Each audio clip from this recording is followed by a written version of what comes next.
Welcome back, guys. So, we've been talking about Retrobit quite a lot lately. They've been doing some amazing things, so it's been very interesting to see what they've got in store for us. I did recently get invited to go tour their offices and their distribution center, and it was an amazing time. So, today, that's what I want to do is speak on my experiences from going there, the talks of their past, present, and future, things we can look forward to, things they are currently working on, all that wonderful stuff. So that's what we're doing here today. When I got there, I did not know what to expect. You know, it was an office with a warehouse and whatnot. I was just like, man, I don't know. It's kind of crazy. But getting in there, opening that door, going into the front, and just seeing, gaming stuff all over the place, decorating the place, it was amazing. I was like, this is cool. This is going to be legit. So I met with their team, introductions all around, but I spent most of my day with Ron Pang, who is the VP of Sales and Marketing, and Richard Igros. I don't know if I'm saying his last name correctly, so I do apologize, but he is the marketing manager. So while we met, we talked, we looked around, I played with a lot of their new products, a lot of stuff that are prototypes that haven't been released yet, snapped a few pictures here and there. It was pretty cool stuff. So you'll see in the slideshow that I have up a lot of their products, a lot of stuff that I saw there, some of the things that we're going to talk about today. So with these guys, we spent a lot of time talking about, their past, present, and future, talking about YouTube, talking about what I do, talk about what the community can look forward to, the things that they're looking for, input on. We even spoke about their competition, a lot of things out there that these guys are impressed with. So that was pretty cool to hear from them, how humble they are. These people, they're very passionate. That's one thing I have to say. This is a business. They are in the business of making money, but they are also passionate about what they do. And speaking more so with Ron, learning his past and some of his background, I was like pretty impressed. I'm like, that is awesome. He has a very strong background in gaming, working with a lot of companies, distribution, importing, of Japanese import games, translating Japanese manuals to English, working for different gaming companies, even companies that I had dealt with in the past. I was like, whoa, I didn't know that you worked for them. That's pretty cool. So he has a very strong, background in gaming, in the business of gaming. So that was really cool. I also spent a lot of time reminiscing with him about games that we played in the past. So that was, very human interaction, not just like, hey, you're doing this on YouTube and, we didn't like that, nothing like that. They've seen my videos, they've seen a lot of other people's videos, and, they appreciate what we do. Either, the criticisms, positive or negative, they're very receptive to both. So that was pretty awesome. So they are a distributor and importer. They don't just, sell Retrobit products. They do distribute to a lot of companies, small and big. They deal with everybody.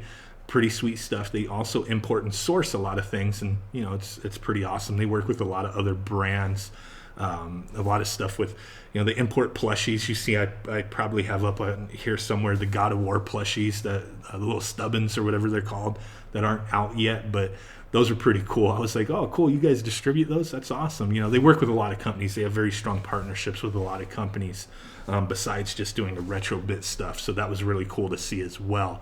But the biggest thing that we spoke about, one of the biggest things, we spoke about a lot of stuff, but was the Sega partnership. That's the big hype right now with Retrobit, even though they have a lot of other things that I'm really looking forward to as well. We'll speak more on that in a moment. But the Sega partnership and what it can become. A lot of people are saying, hey, when are we going to see that Dreamcast Mini, the Sega Saturn Mini, stuff like that. And definitely those are possibilities. But for the time being, none of the products from the Sega partnership are out yet. There's no firm release dates. But they know, with all the hype they're getting, with the public release, the statements that they've put out, the coverage that they've gotten, the wording behind everything, the high quality that they're going to be held to, they're going to be held to some very high standards, and they're going to be holding themselves to that as well. And for a lot of good reason. They have in the past put out a lot of different tiered products, lower end stuff, mid tier, as far as pricing goes, as with controllers and stuff like that. I have some of their lower tier and mid tier controllers as far as pricing goes anyway. Low tier, I would say between $5 to $10, and mid tier, up to 20, maybe a little over 20 or whatever. I have stuff from every current tier of product that they put out. And even the low tier stuff, like for example, I have the Retrobit NES Dogbone controllers. Those I paid like $5 each for, and they're flipping amazing. I was gonna put a picture of them up, but my kids are using them right now, so I was just like, it's all good. But those controllers have held up and are very awesome.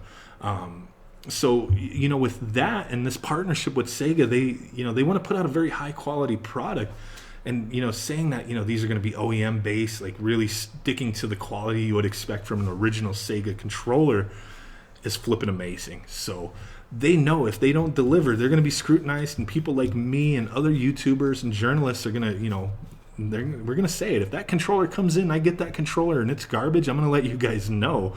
And that's not good. They don't want to put these products out and kind of sour that partnership, because that partnership could turn into these things that we're all speculating about, and they know that.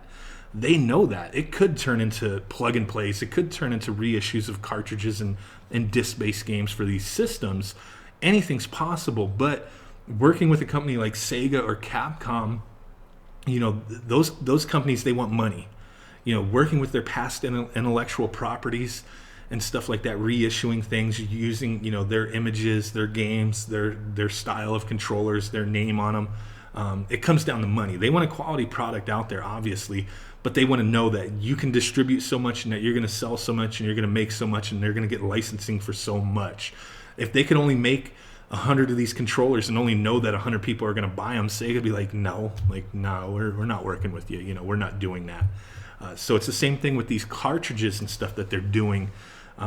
If this deal goes through well and is the sell-through is great and it's perceived well, with this retro market booming, there's definitely going to be a lot of interest in the products that they're putting out in the near future. So I'm really hopeful, and they're hopeful as well that everything's going to be received well, but they know they're being held to that high standard and must deliver. So they're not rushing to market with anything, because this could really spell the future for them with a lot of these products. And you've seen, they put out these cartridges for the Super Nintendo and NES, and who would have thought in 2017, 2018 to get brand new licensed, 100% officially licensed games for these old school systems? That is amazing.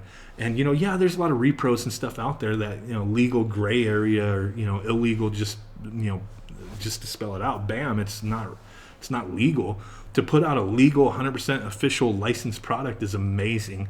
And where that can lead to in the future, they know, with Capcom and Data East, Jalico, for example, going out there and getting licensing for Joe and Mac and putting out a cartridge for that.